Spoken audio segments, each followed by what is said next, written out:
people from scratch. So we had loads of meetings with the producers, and they gave us like it's called the Law and Order Bible that they'd made about how they perceived our past journeys to be, and we were then allowed to do what we perceive our journeys to be and work together. I mean, you don't get to see an awful lot about the characters' home lives. You never get to go home with them. You don't know what they like to do when they get in. So you chose that. You decided to create these common points?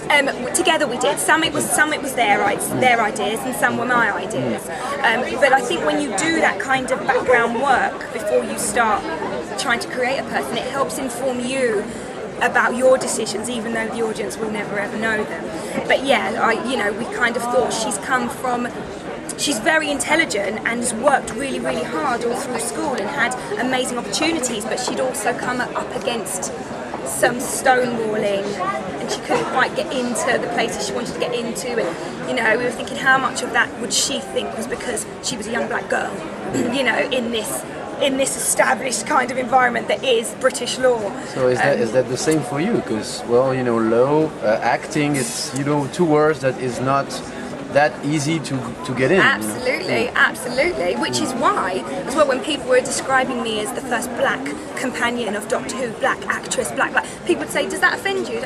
It doesn't, because the fact is, it's still it's not balanced. It's still, the mainstream, if you like, is still very white orientated. So if you are something that's out of the norm, you have like a preface. So you're not just an actress, you are a black actress because you are different. So I understand that, and I understand that that's okay. If my children's children want to become actors and they're still being called a black actor, 50, 100 years down the line, I would kind of worry. But at this stage, I know the way that the industry is, and I've had some brilliant opportunities to get into some really great mainstream shows. So I'm really pleased with that, but I'm still quite aware of black minority ethnic representation on mainstream television isn't quite there yet. So yeah, I have that in common with her that I could bring to the table.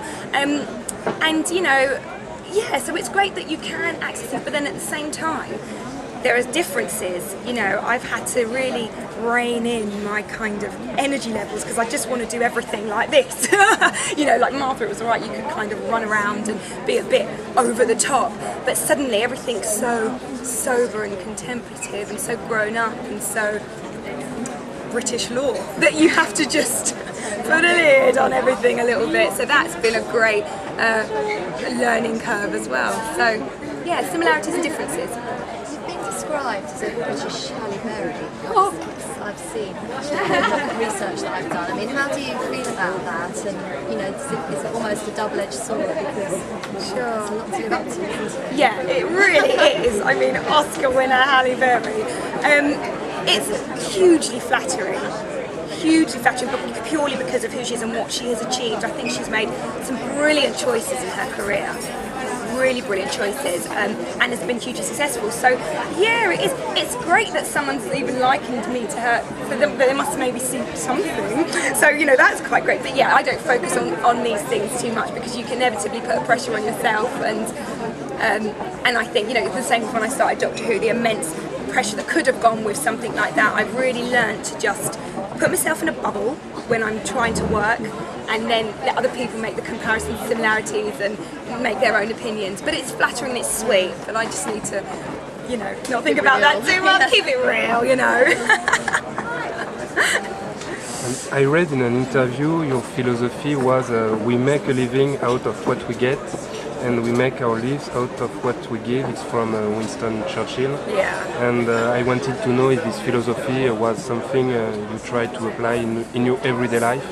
It's absolutely something I try to apply in my everyday life. I think that I'm really, really close to my family, and really the people around me in my life and in my world are the most important. I put them above myself. I would do any and everything for them. And so when I was trying to make it in this business, I had loads of bread and butter jobs, and I'd always have to take shift work, because with shift work you could still have time to audition. But of course, if you're doing shift work, you're not earning, hello darling, Mr. Walsh. You're not doing you're not getting the sort of money that you can live off of. So a lot of my friends that weren't from London had to stopped doing it because they couldn't afford to pay their rent at the end of the day. Whereas I was at home and I always had my clothes washed, always had food to eat, always had a bed, and my mum never, you know, no one in my family ever tried to say, do you want to, is it about time you get a proper job now?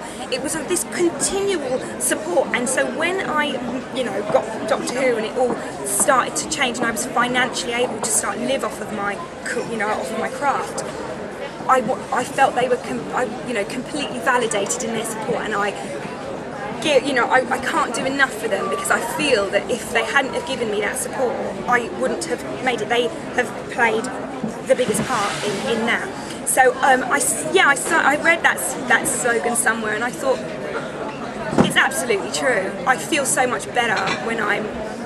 It sounds so cheesy, so cliched, you know, when I'm giving, but the reality is that's how I am with my people around me, and I feel like I can, you know, you can extend that in the work you do in charity work, and you know, the opportunities we get are ridiculous, really, and you know, it doesn't take much to kind of dedicate some time, or whether it's just your time, or whether it's financial, or whatever it is, to others, because I think it happened for me quite late in my life, this kind of takeoff, so I was able to kind of. Yeah, and I know the way I think, I know who I am, and so you can hold on to all that, even though the world around you starts to change and things get really crazy.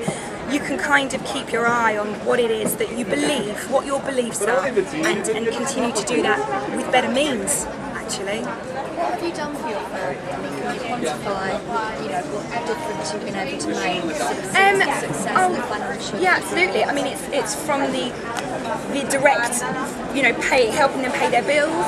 You know, I don't want them to want for anything. So, you know, of course, but none of them want to readily take anything. They want to carry on doing what they're doing. But if I can get a